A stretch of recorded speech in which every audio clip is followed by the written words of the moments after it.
Hola a todos, muy bienvenidos y bienvenidas, Mari Compuché, a la tercera transmisión del primer ciclo de entrevistas de Proyecto Aurora, organizaciones populares de base tras la revuelta, cómo están enfrentando la pandemia a través de Facebook Live.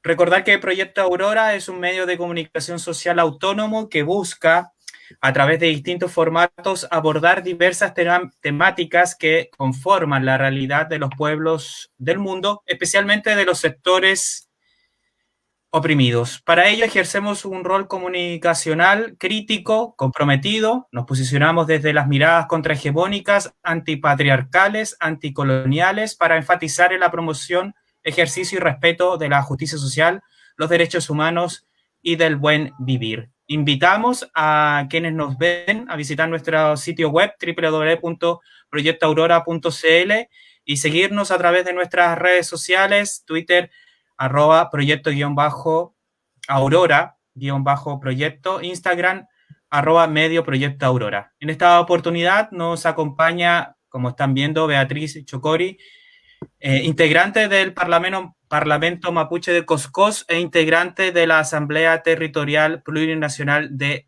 Panguipulli. Gracias, Beatriz, por aceptar la invitación.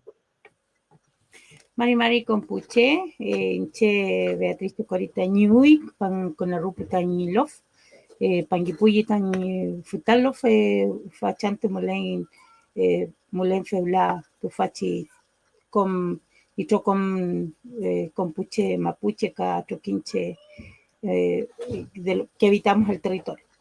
Bueno, soy Beatriz Chocori, estoy desde Panguipulli, ¿cierto? Como bien dice, soy parte del Parlamento Mapuche de Coscós y también hemos participado en lo que ha sido la Asamblea Plurinacional de Panguipulli para poder conversar con ustedes diferentes temas que hoy día están siendo objeto de este espacio, ¿cierto? Virtual de conversación. Así que mucho gusto y gracias por la invitación también. Muchas gracias a ti también por aceptar y para poder conversar con nosotros. Bueno, recordar que estamos atentos a las consultas que nos hagan a través de esta entrevista, a través de Facebook Live. Antes que nada, Beatriz, siempre es bueno recordar cómo nace como organización y cuál es la importancia histórica que reivindica usted en relación al Parlamento de Coscós de 1907. Bueno, sí, el Parlamento de 1907 es nuestro antecedente histórico como organización. Bueno, hay que volver un poco hacia atrás, ¿cierto? Pero está en el contexto de todo el proceso de usurpación y despojo que vivió nuestro pueblo mapuche en Gualmapu respecto de nuestras tierras, ¿cierto? Que en la zona más al norte de Gualmapu, es decir, Biobío al sur, fue de manera bastante temprana, después sobre todo con la consolidación del Estado chileno, ¿cierto? Comienza la última etapa en que a través del ejército se anexa y a través de una política de avasalladora y a través del ejército se logra imponer, ¿cierto?, el Estado chileno a las tierras que hasta ese momento habían sido reconocidas como tal del pueblo mapuche, como el pueblo nación mapuche durante la corona española. Bueno, pero todo ese proceso de despojo que ocurrió en las zonas de la hoy día octava, novena regiones, también se extendió hacia el sur, un poco más tardía en el tiempo, por lo que en Panguipulli propiamente tal se ubica más o menos a fines del siglo XIX y comienzo del siglo XX, ¿ya? La llegada acá a través de los colonos, acá no llegó el Estado o la política del Estado, fueron los primeros que llegaron, fueron los colonos, quienes amparados, digamos, en toda esta política nacional, también efectuaron despojo y apropiaciones ilegales de tierra, ¿cierto? Ilegítimas, y finalmente se logran instalar en el territorio que hoy día es Panguipulli y también en el resto de territorios aledaños. Es por eso que en 1907, ante esta situación que se está viviendo en las comunidades y los territorios mapuches de estos lados, ¿cierto?, se genera y se autoconvoca el Parlamento Mapuche de Coscós, generándose un encuentro autoconvocado por el pueblo nación mapuche, lo que da cuenta, ¿cierto?, del nivel de comunicación y de articulación que existían en los diferentes territorios de Gualmapu, para tomar acuerdos de cómo enfrentar esta situación que se está viviendo y cómo parar de alguna manera el avance de los colonos y exigir de alguna manera también el reconocimiento de las tierras con las herramientas que en ese momento existían. ¿Ya? Es así que a raíz de los diversos reclamos que diferentes autoridades hicieron después del Gran Parlamento de 1907, donde se juntó gente desde zonas, según relata la historia, ¿cierto?, desde Curarrehue, desde Valdivia, desde San José, desde Los Lagos, todo el territorio alrededor. A través de distintas instancias se generaron reclamos al Estado en su momento, para finalmente eso decantó en que el Estado envió la comisión radicadora, que ya venía haciendo su trabajo en el resto de Gualmapu. Es por eso la importancia que tiene el Parlamento para el pueblo mapuche, porque es una instancia de determinación propia, ¿cierto? No fue un parlamento como se conocen normalmente en la historia oficial o en la historia que se enseña a través del sistema educacional, ¿cierto?, que los parlamentos eran instancias de negociación política entre el Estado chileno, primero con la corona en el primer periodo, en el segundo periodo con el Estado y con el pueblo mapuche, donde intervenía la iglesia también. Cada parlamento tuvo su característica. Pero en el caso de Coscos fue un parlamento autoconvocado, no fue ni con el Estado ni con la iglesia, sino con carácter propio, ¿cierto?, lo que permitió generar resoluciones que van a dar las luces, ¿cierto?, de cómo se debe enfrentar el proceso de despojo que se está viviendo. Esa es la importancia del Parlamento. Nosotros rememoramos ese hecho histórico. 100 años después, el año 2007, ¿cierto?, se genera a través de las distintas organizaciones del momento en Panguipulli y también de los descendientes del primer gran parlamento, se gesta la idea de conmemorar los 100 años, pero también plantearlo como una instancia de rearticulación y de plantearnos frente al contexto actual, cómo seguimos viviendo y cómo seguimos defendiendo nuestros derechos en esta parte de Gualmapu y en el territorio mapuche que seguimos habitando hasta hoy en día. Ese es un poco el antecedente histórico de nuestra organización. Reivindicamos ese Parlamento en 1907 y el 2007 se rearticula entonces para definir ámbitos de trabajo, principalmente a través de las resoluciones que se toman entre todos los asistentes del 2007, aproximadamente 4.000 personas asistieron, desde el norte hasta Puelmapu, Lafkenmapu y Huillimapu, ¿cierto?, de todos los lugares del territorio llegaron a este encuentro en el mismo sitio histórico del año 1907, se hizo exactamente en el mismo lugar, por lo tanto eso también tiene un simbolismo especial para nosotros. Se reivindicó ese mismo lugar y posteriormente también se hicieron las gestiones y actualmente ese lugar hoy día es un espacio histórico que ya ha sido recuperado para el pueblo mapuche al nombre del Parlamento de Coscos, ¿cierto? Pero nosotros nos definimos como una organización sociopolítica de amplias temáticas atingentes, todas las temáticas atingentes de nuestro pueblo, y una instancia abierta también donde se pueden ir sumando familias, organizaciones o comunidades, ¿cierto?, que compartan líneas de trabajo como lo hemos venido haciendo hasta el momento. Muchas gracias, Beatriz, por esa necesaria introducción para dar a conocer la reivindicación y entender el actual periodo en el cual ustedes están desenvolviéndose en el territorio. Ya entrando en materia al ciclo y a la pregunta que nos convoca, lo primero, Beatriz, que quiero consultarte es cómo vivieron el inicio de la revuelta popular. ¿Qué sensación les dejó a ustedes como integrantes del Parlamento de Coscos? Para nosotros fue algo, no sé si decir inesperado, pero algo que fue muy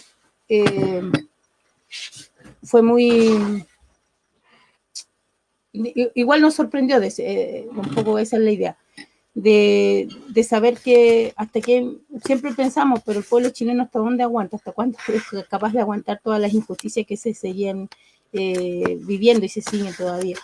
Entonces, el hecho que se haya producido este estallido social, como se le denomina, que nosotros no compartimos mucho ese concepto de estallido porque eso básicamente apela a un instante y nosotros creemos que es un proceso de mucho más largo aliento, fue el comienzo de algo. O sea, pensamos que después de lo que ocurre en octubre, ¿cierto? No, nada volvería a ser lo mismo, sino que justamente era el momento que muchos esperábamos en el momento en que el pueblo se levante y ante tanta injusticia y empieza a articularse para poder hacer frente y volver, digamos, a acceder y ejercer los derechos que tenemos como habitantes de este territorio, mapuche y no mapuche.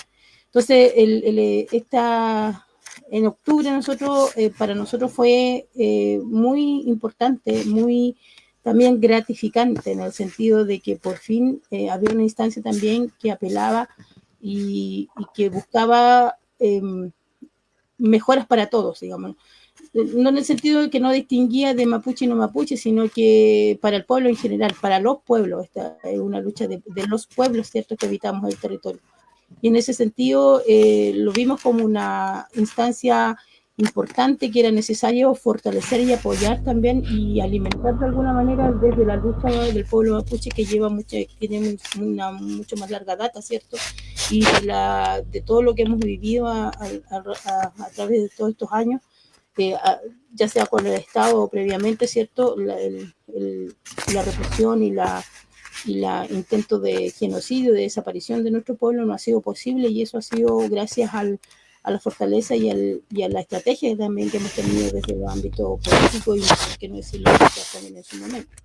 Así que para nosotros dijimos, ahora es el momento en que tenemos que luchar los pueblos juntos en un objetivo común, guardando las diferencias, eso sí, digamos, de los objetivos específicos de cada lucha, pero en general era el momento de trabajar juntos también.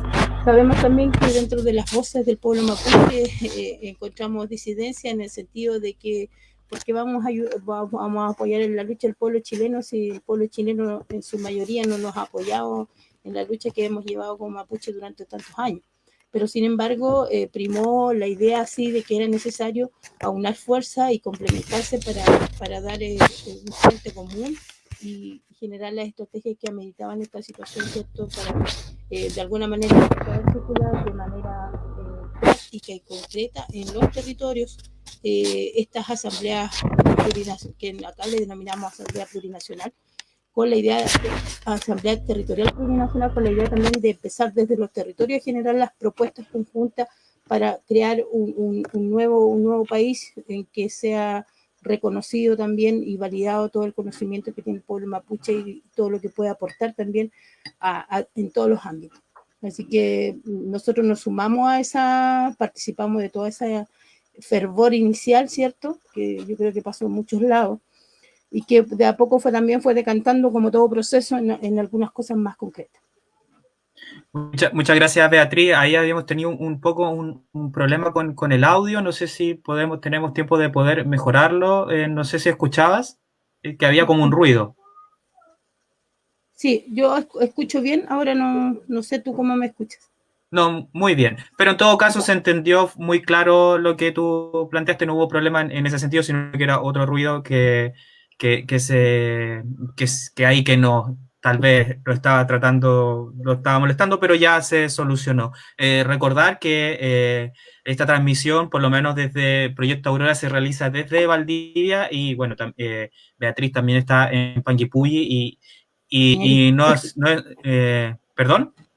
En Coñaripe. Coñaripe, perdón. Sí. Y tiene toda la razón. Y que ha habido también dificultades con el tema del acceso a las comunicaciones, en este caso la calidad de Internet, que es un tema también que con el contexto de la pandemia se ha dado a conocer.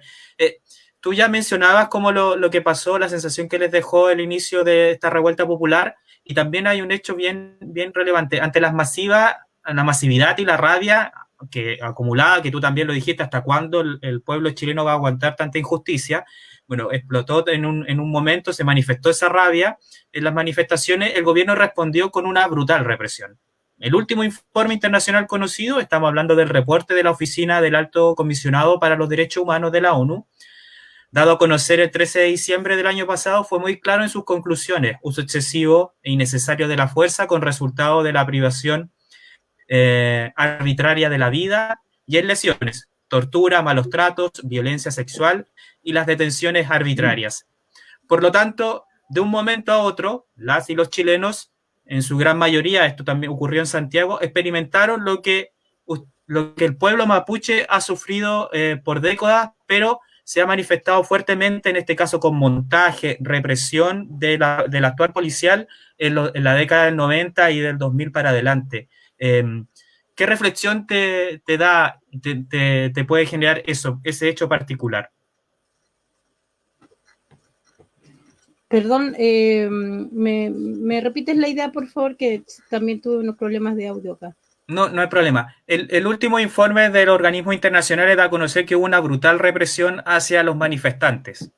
Uh-huh. Y que esa brutal represión la viene recibiendo el pueblo mapuche por parte de las fuerzas policiales desde hace bastante tiempo, desde hace varias décadas, especialmente el 90, 2000, luego algo más reciente, la operación Huracán, el montaje. Entonces, Uh-huh. ¿qué reflexión puedes realizar al respecto de que el pueblo chileno por ese periodo de tiempo sufrió una represión que el pueblo mapuche ha venido resistiendo por décadas? Sí. Bueno, sí, yo creo que fue uno de los, no sé si decir grandes logros, pero el hecho de entender los procesos de lucha que ha dado el pueblo mapuche, desde lo que le tocó vivir a cada una de las personas que sufrió represión y que sufre, porque eso continúa al día de hoy. Me parece que generó esta empatía que finalmente se reflejaba, ¿cierto?, en la presencia de la bandera mapuche en todas las marchas, con un protagonismo principal, ¿cierto?, ahí en todas las demandas, como que la lucha mapuche de alguna manera reflejaba esa lucha que se estaba gestando, que se está gestando y que estamos todavía viviendo, ¿cierto?, respecto a toda la represión que llegó al momento de que la gente salió a las calles, salió a las plazas.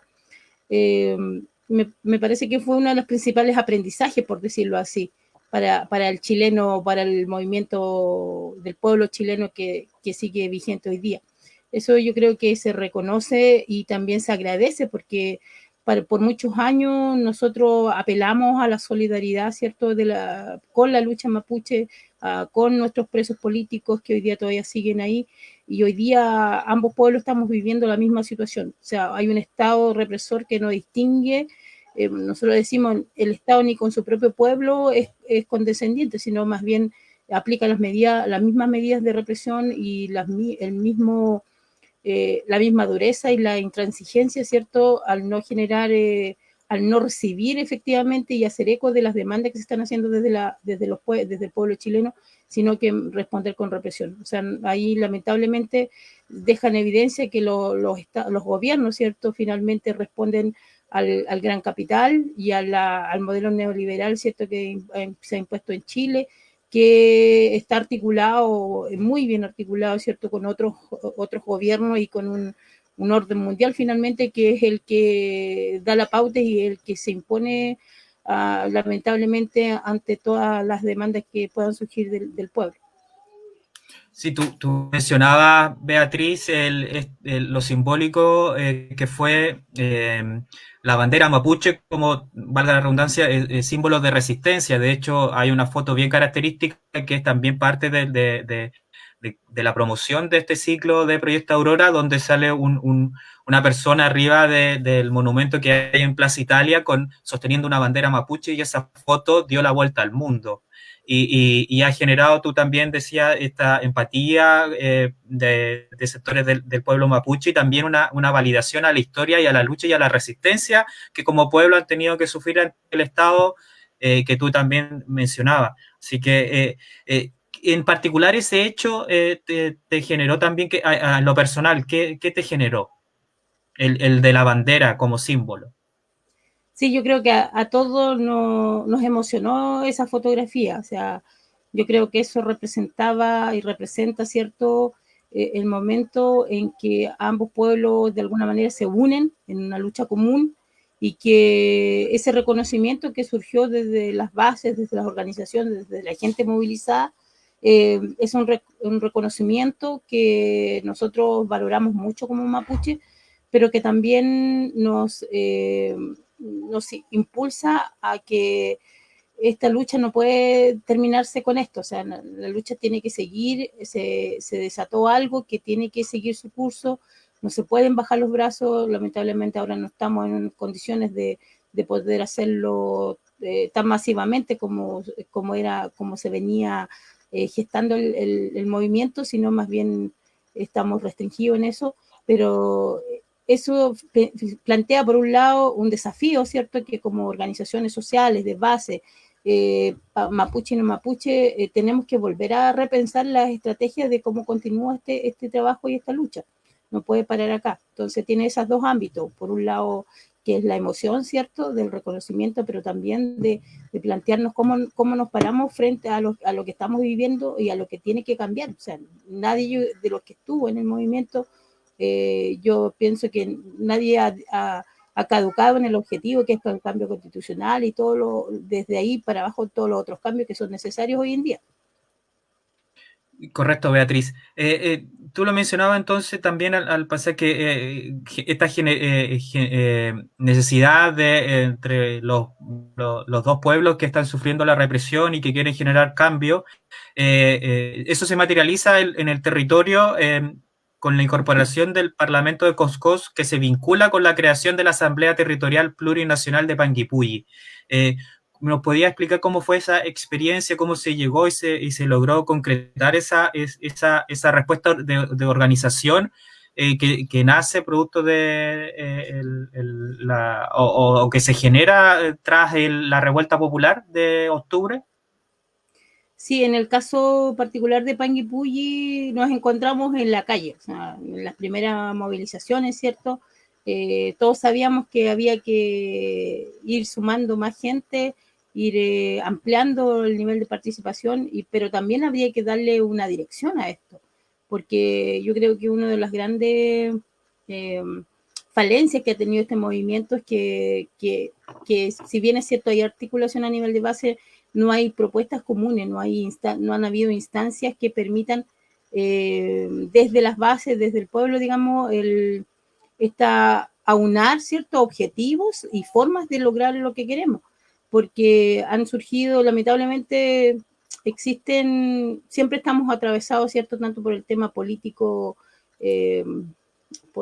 convencional, digamos que hoy día ha perdido toda legitimidad, pero que también ellos están interesados en no soltar o no estar fuera de este movimiento porque finalmente hay un interés ahí detrás claramente político, digamos, para mantener el statu quo, que la situación no cambie y seguir parasitando, como diríamos, ¿cierto?, de este sistema que los tiene ahí. Entonces, eso nosotros lo conversamos, dijimos, vamos a formar, vamos a ser parte de una asamblea, nos vamos a nutrir ambos pueblos, pero tenemos que definir entre todos el cómo lo vamos a hacer.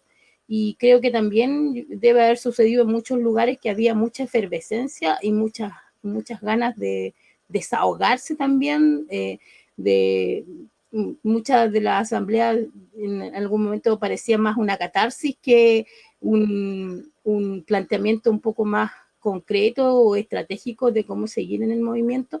Y bueno, todo eso se fue conversando, también la relación de pueblo a pueblo, que para nosotros era importante porque nosotros como mapuche no nos definimos como un movimiento social o una agrupación social, como en el caso del pueblo chileno son los movimientos, son las organizaciones sociales que estaban participando, pero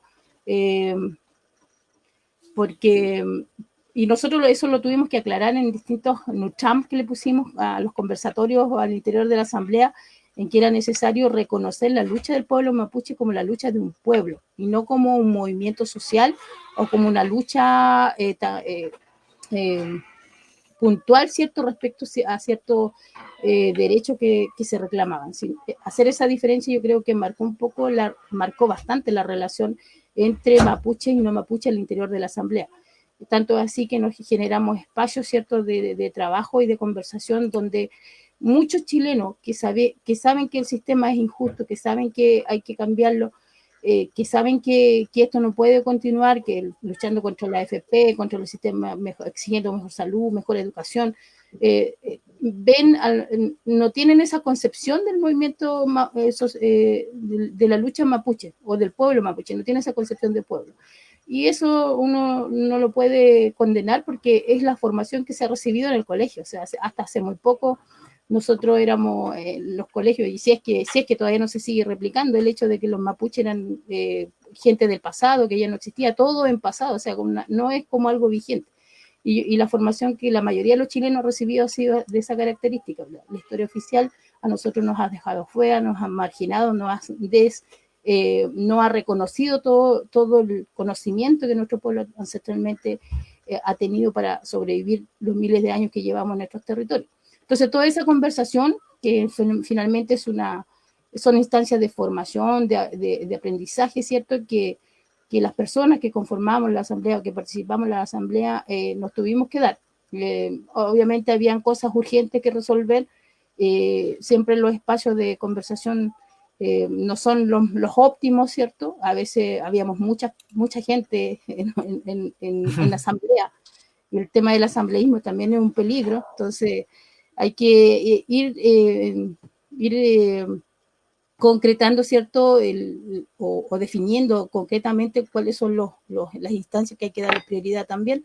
Entonces, pero esa relación se fue de alguna manera fortaleciendo. Yo creo que al final de todo y de lo que hoy día queda de la asamblea, porque hoy día no está tan activa, sin embargo los miembros nos seguimos comunicando y en algunos momentos generamos cosas en conjunto, pero creo que fue un aprendizaje para nosotros y también para la gente chilena, de organizaciones que estaban en movimiento y que también tuvo esa instancia de aprendizaje, y yo creo que eso se valoró mucho. O sea, podemos luchar juntos, pero tenemos que también reconocer y respetar, digamos, las particularidades de cada pueblo.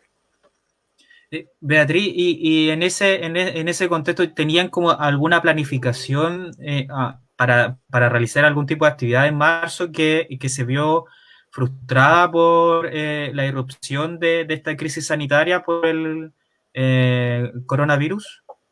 Sí, antes del coronavirus yo creo que jugó en contra el periodo, porque hasta diciembre se mantuvo una dinámica de trabajo bastante fuerte, ¿cierto? Que era ir a las poblaciones, hablar de distintos temas de economía, de salud, de educación. Se trabajaron talleres en distintos sectores de la comuna, a través del área de salud también, con la gente funcionarios de la salud que participaban en la asamblea, hicieron un gran trabajo ahí. Pero después venía el periodo de vacaciones. Panguipulli se caracteriza por ser muy turístico, entonces mucha gente también aprovecha esa temporada para generar ingresos, ¿cierto? Y hubo un decantamiento, pero se mantuvieron actividades permanentes. Ahora en marzo la idea, esto venía con toda la fuerza para retomarla, pero sucedió lo de la pandemia, ¿cierto? Y también lamentablemente no se han podido concretar las ideas y las actividades que se habían programado para seguir ampliando, y en el fondo dentro de la objetivo, ¿cierto?, que se querían trabajar es justamente llegar a más gente para explicar de la manera más sencilla y entendible posible por qué es necesario cambiar completamente la Constitución. O sea, con el proceso que venía, que ya también quedó fuera, que era este plebiscito, ¿cierto?, también había mucho trabajo por hacer, y lamentablemente eso quedó en pausa hasta el día de hoy. Y esta articulación que habían logrado, que finalmente, obviamente, como tú mencionabas, había que tratar de consensuar, llegar a acuerdos, y lo que tú planteabas, ¿cómo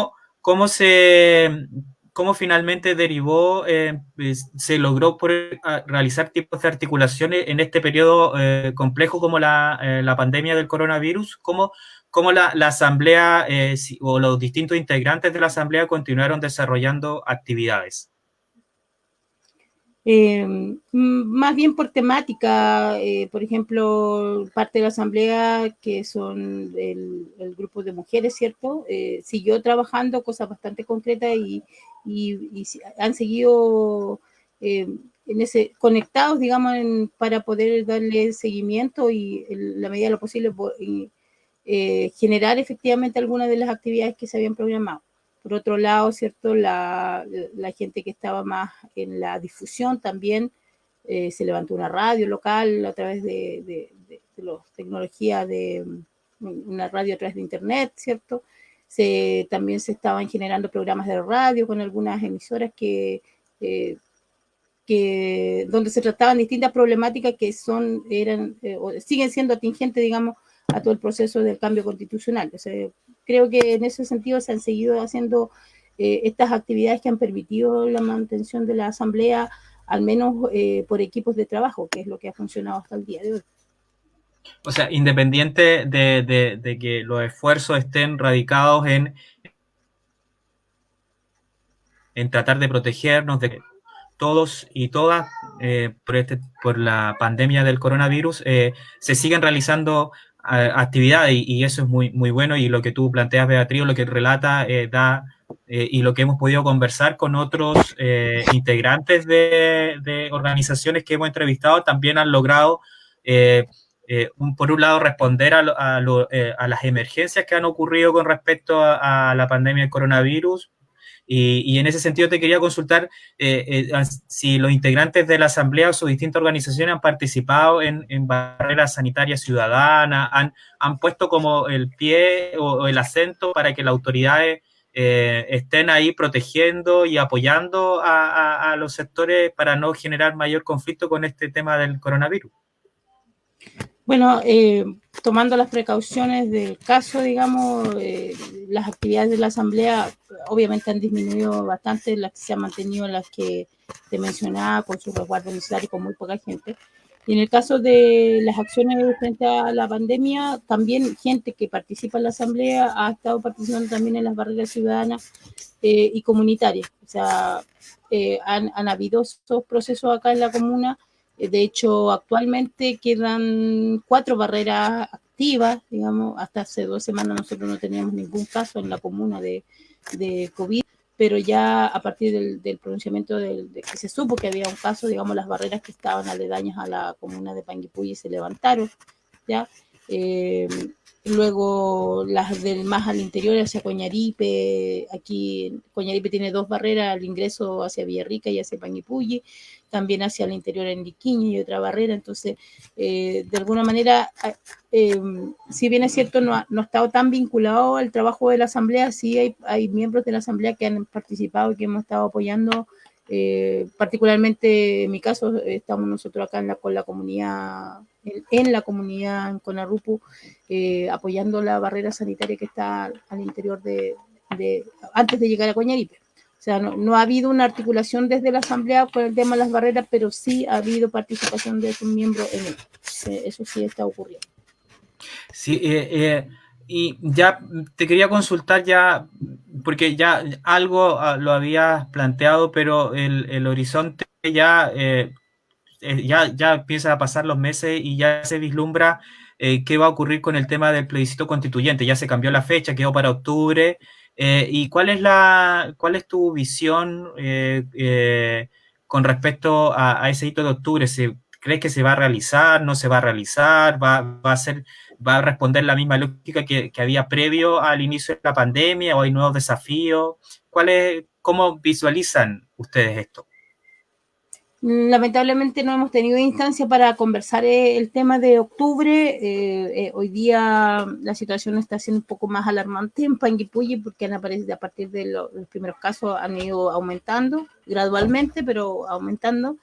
Entonces la atención está muy focalizada en eso, en cumplir con los resguardos, con el quedarse en casa para los que tienen más riesgo, pero también nosotros estamos planteando a nivel de Parlamento más bien que la necesidad de que las personas que sí tengan una buena salud, digamos, podamos seguir haciendo iniciativas, ¿cierto?, comunitarias, como en el caso de acá de Coñaripe, ¿cierto?, aparte de la barrera donde hay varias personas con turno, también al interior de la comunidad se están haciendo siembras colectivas, Ahora viene el Huetripantu, que es un tema también delicado, dada la contingencia, porque no por la aglomeración de gente, pero nosotros estamos planteando que es necesario seguir, mantener esos hitos dentro de nuestra cultura, guardando los resguardos y a nivel muy cerrado en lo que es la comunidad más directamente. ¿No? Las zonas rurales, ¿cierto? De alguna manera estamos un poco más protegidos, menos expuestos, pero también hay harto intercambio entre lo rural y lo urbano por el tema del abastecimiento. Entonces, siempre hay riesgos que se pueden correr, pero en función de asegurar o tomar los resguardos que se requieren, e igual mantener actividades a nivel de territorio y de comunidad principalmente, en un territorio más reducido, por así decirlo. Muchas gracias, Beatriz. Y ya pasando un poco a lo más, a lo más contingente para el pueblo mapuche, ¿cuál es la situación actual específicamente en Coñaripe sobre los procesos de recuperación de territorio? Ahí hay muchas tareas pendientes. ¿Podrías darnos un barrido sobre los principales hitos, conflictos o luchas que están llevando en el territorio de Coñaripe? Ya. Bueno, sí, un tema de la reivindicación, el tema de la reivindicación territorial, ¿cierto? Siempre ha sido uno de nuestros objetivos como organización, como parlamento. Desde el inicio hemos estado apoyando procesos de reivindicación.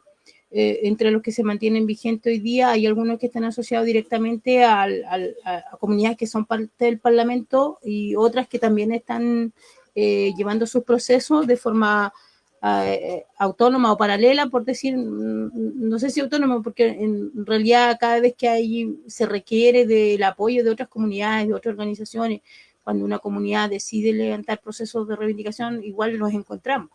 Independiente que no participemos de la misma articulación permanentemente, pero estamos apoyándonos unos con otros. Entonces, en la comuna de Panguipulli hoy día existe, dentro de los más antiguos, desde más o menos 7 años atrás, en el sector de Trasfún, ¿cierto? En la comunidad Vicente Reina Huel, mantiene un proceso de reivindicación de 13.000 hectáreas, que toda la parte aledaña a la comunidad hasta el Parque Nacional Villarrica, ellos son de la zona precordillerana, y que hoy día una parte de ese terreno lo tiene Eduardo Elbert, dueño de las vertientes, un empresario, ¿cierto?, que ha ido comprando sucesivamente distintos fondos acá en la zona. La comunidad Vicente Reina Huel ha hecho control territorial permanente de ese territorio, ha sido objeto de represión violenta, con heridos incluso en todos estos años, con varios comuneros o varios mapuches judicializados.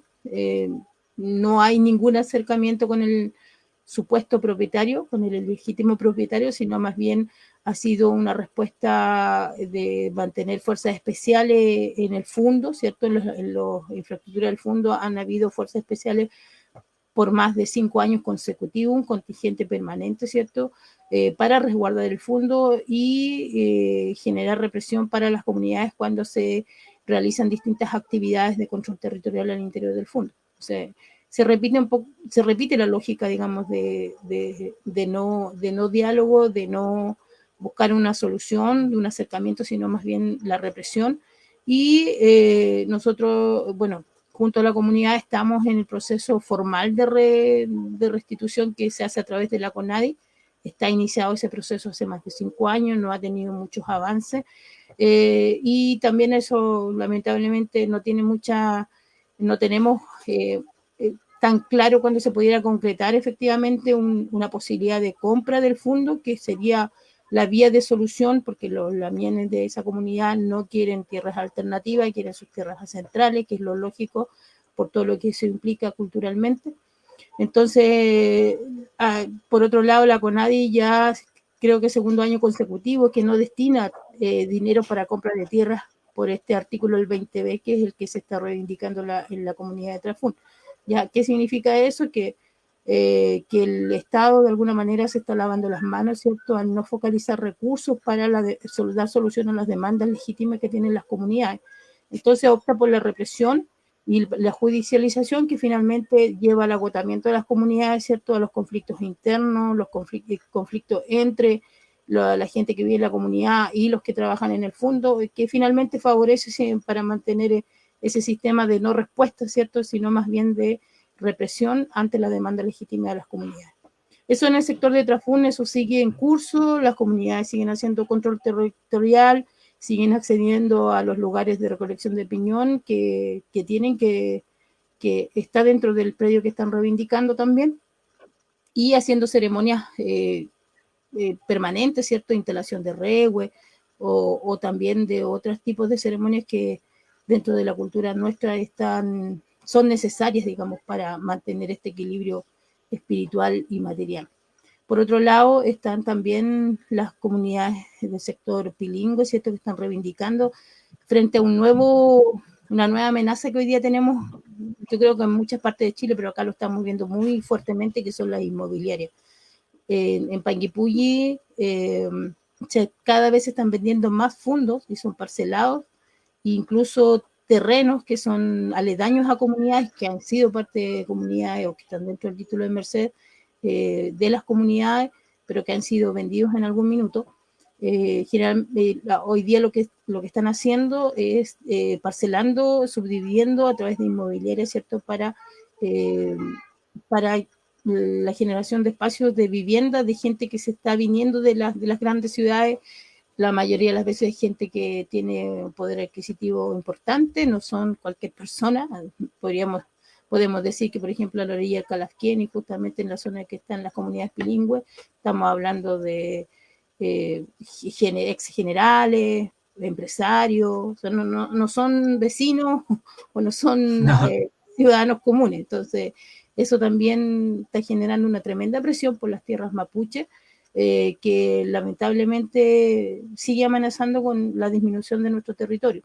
Hoy día la forma de vida también, y en eso se entrelaza, ¿cierto?, con todas las políticas estatales respecto a los mapuches o a la gente rural en general, que el gobierno a través de sus instituciones plantea que la microempresa, ¿cierto?, el emprendimiento, el turismo es la solución, pero detrás de eso está toda esta mentalidad, ¿cierto?, que finalmente se olviden de la tierra, producimos para el turista, o generamos artesanía, pero no se está valorando efectivamente el valor que tiene la tierra para un modo de vida distinto, tan necesario en estos momentos, y que esta crisis ha hecho mucho más evidente.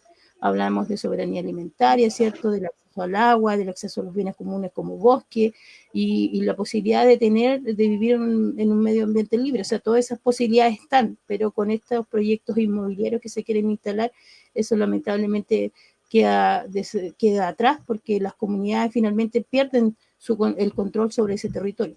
Entonces las comunidades bilingües hoy día están luchando fuertemente contra las inmobiliarias, reivindicando un territorio que ya un particular, Pablo Brunner, ¿cierto?, tenía comprado, pero afortunadamente, ¿cierto?, la Corte de Apelaciones reconoció, digamos, que hoy día está en disputa la titularidad de ese predio, porque habían pedido el desalojo para las comunidades, pero se fue denegado porque no hay claridad respecto a la propiedad de la tierra.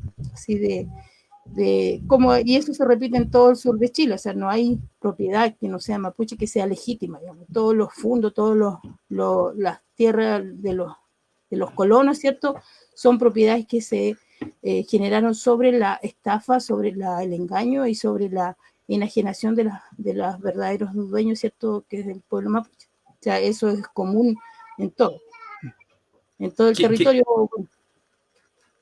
Sí, y bueno, finalmente también hay otros procesos como el que estamos llevando aquí en la comunidad Carlos Antimillas, que tiene que también, hay un predio de 100 hectáreas que hasta diciembre del año pasado estuvo en manos del el vicariato, ex vicariato y obispado de Villarrica, ¿cierto?, que en los años 1908 el Estado, el fisco, le da un permiso para ocupar, sin haber todavía en ese momento la comunidad tomada en cuenta para ese permiso, ¿cierto? Sin embargo, hacia 1912 aparece el título de merced, donde ese predio está dentro del título de Merced de la comunidad Calvantimilla, y es el espacio que hoy día estamos reivindicando como comunidad aquí en Coñaripe. Hay un proceso de larga data, podríamos decir, frente a esto. Se han reunido todos los antecedentes desde el momento en que se le presta el terreno al obispado para que, con el objetivo de generar un espacio de educación, una escuela, y también, bueno, el objetivo de ello que es la evangelización, ¿cierto? En esos años es la punta de lanza de la intromisión en las tierras mapuche de la Iglesia Católica. Entonces, bueno, podemos decir así en forma resumida que hasta la fecha no han cumplido nada de eso, porque hoy día nosotros decimos la escuela no funciona, es una escuela básica hasta que está entregada a un tercero, ni siquiera es el obispado que entrega está ocupado la tarea de educar, sino que es un particular. Y por otro lado, nosotros nos reímos un poco porque decimos que hoy día ya no queremos evangelización, porque ya casi estamos todos de alguna manera tocados por la evangelización. Y ya en ese rol ya no tiene sentido, obviamente, en un contexto actual.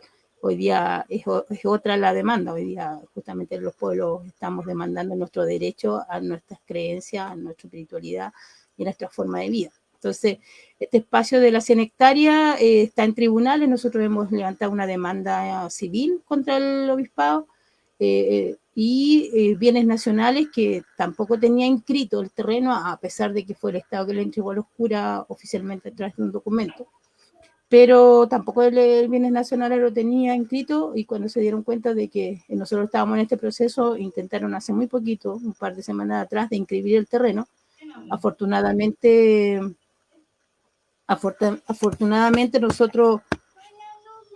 Beatriz, ¿me escuchas? Sí, ahora sí, ahí está. Ahora has vuelto. No te preocupes. Sí.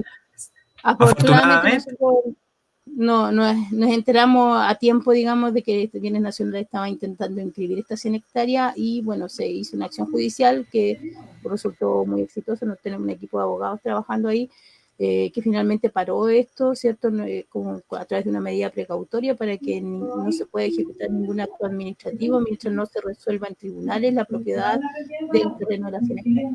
Y lo actual es que la comunidad, nosotros estamos haciendo control territorial, hay una ocupación permanente del espacio, estamos preparando chacras colectivas, ¿cierto? Viendo también cómo mejoramos las viviendas que está dentro y haciendo trabajo colectivo permanente en esas 100 hectáreas. Bueno, y uno de los acuerdos con los que se levanta este proceso reivindicativo tiene que ver con la necesidad de que toda tierra mapuche que se vea reivindicado tiene que ser colectiva. Ya no podemos seguir pensando en la tierra como una propiedad privada, porque eso ha sido el mal por muchos años, ¿cierto?, de nuestro pueblo en dictadura. O sea, en los años 80 sale la ley esta de propiedad individual, y lamentablemente mucha de la juventud actual mapuche, sobre todo, cree que eso siempre ha sido así, que la tierra siempre ha sido privada, y no es así. Si lo vemos en una perspectiva histórica, es muy reciente el hecho de que nuestra tierra colectiva pasó a propiedad privada. Incluso los títulos de Merced reconocían la propiedad colectiva. Sin embargo, durante la dictadura, con esa ley, ¿cierto?, se redujo a propiedad privada, y nosotros estamos planteando, y también desde el Parlamento nos hemos posicionado fuertemente, que toda la tierra que se recupere, ¿cierto?, debe volver a ser colectiva, porque si volvemos y recuperamos para hacer propiedad privada, al cabo del tiempo nos vamos a encontrar con el mismo problema. Entonces eso plantea muchos desafíos de cómo se trabaja en forma colectiva eso, cómo se mantiene y cómo se proyecta. Un objetivo importante que nos hemos planteado también es que ese espacio se va a dedicar, va a ser como una reserva natural, porque es una zona de humedales, está aledaña al lago, a un río, como una reserva natural para conservar, ¿cierto?, que es la medicina. También estamos levantando un proyecto, con la idea de levantar un proyecto educativo de largo alcance para nuestra gente, para nuestros jóvenes, para que se entienda que hay otras formas de vida, pero también tenemos que para eso entregar las instancias de formación, en el sentido de educar en oficio, educar para la vida en comunidad, y romper un poco el esquema que lamentablemente en el cual todos nos metimos de alguna manera, que es este sistema capitalista.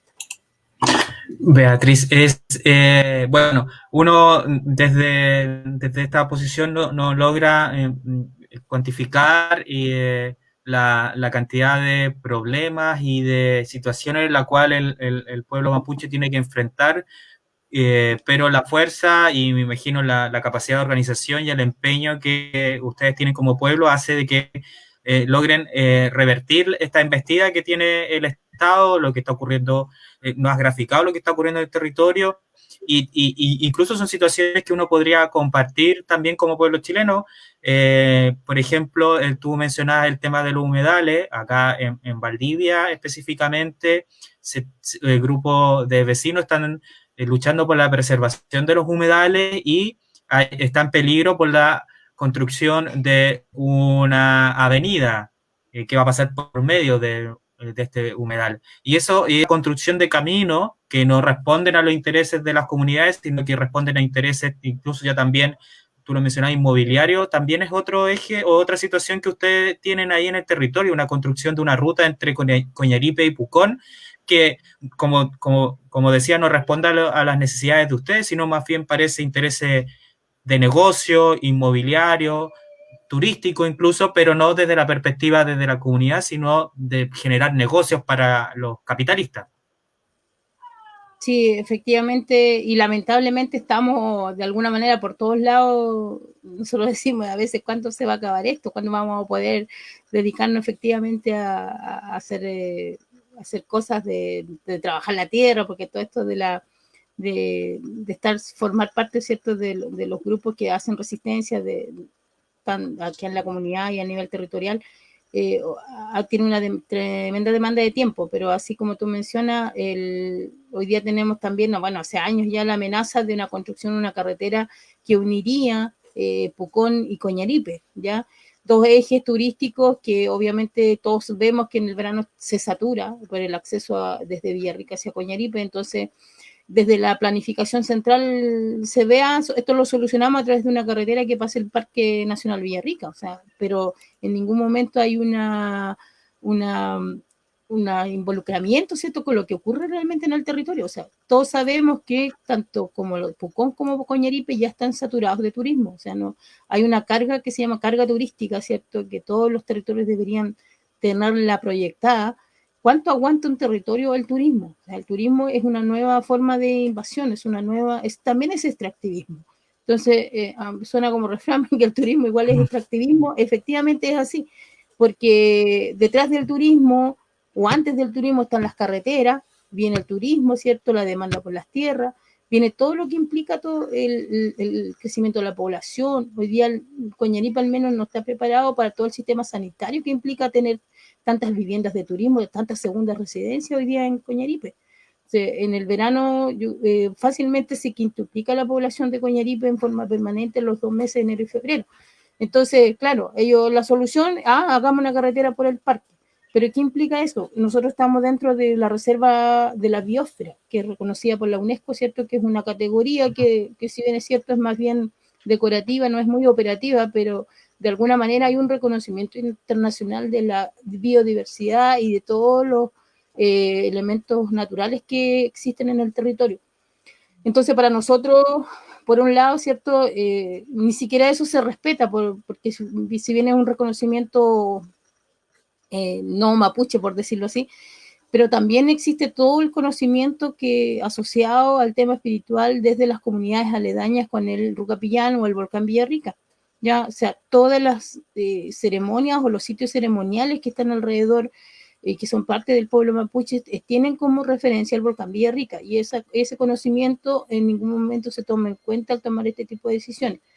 Por otro lado, por eso para nosotros es tan agresivo el hecho que se piense en armar una carretera para allá, porque ya estamos saturados de población. Por otro lado, es irrumpir con todos los espacios sagrados que tiene nuestra cosmovisión, y por otro lado es exponer, ¿cierto?, toda la biodiversidad que existe para que sea arrasada, para que sea intervenida, para que sea alterada. Entonces, si uno ve la crisis global que se está viviendo hoy día, los sitios de prioritarios, los sitios que mantienen naturaleza, ¿cierto?, deberían ser guardados más que nunca, pero lamentablemente no está ocurriendo eso. Por otro lado, el tema de la consulta indígena por esta carretera en Coñaripe también hay mucho, lamentablemente hay mucho de nuestra gente igual que está metido en el turismo, que está con la idea de las pymes, del emprendimiento, entonces más gente, más ingresos, o sea, esa es la lógica que predomina, y las comunidades o parte de las comunidades que estamos haciendo defensa territorial de una u otra forma, tenemos esta visión mucho más amplia y a futuro respecto de los bienes comunes, ¿cierto? Y del territorio en que habitamos. O sea, no podemos dejar de pensar en nuestros hijos, nuestros nietos, qué les va a tocar vivir. Y si Claro. queremos que efectivamente puedan ver lo que nosotros vemos o lo que podemos disfrutar hoy día, tenemos que hacer resistencia. Entonces la consulta, si bien se planteó, pero en realidad fue casi un saludo porque no hubo participación porque muchas comunidades o personas no participaron por el mismo hecho de que la consulta no asegura nada, es un mero trámite, ¿cierto? No tiene carácter resolutivo, por lo tanto no es vinculante.